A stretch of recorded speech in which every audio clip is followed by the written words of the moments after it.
Lingsir wengi dening Rahmat Djoko Pratopo.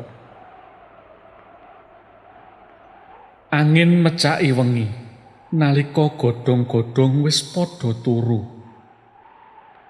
Kabeh wis kebiyukan impen, mung awak ingsun kang isih senden.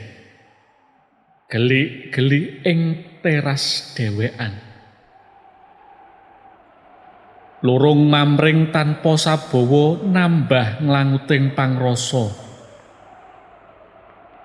Mungguh langgenge urip iki nganti kapan sapa to ngerti. Pancen kabeh iku nggembol wewadi kang manungsa ora bisa nduga. Angin mlangkring ing pangblimbing, sapa ngerti apa kang bakal dumadi. Iku panganyuting ati tan jenjem nganti lingsir wengi. Mung aku dhewe kang isih nuguri sepi.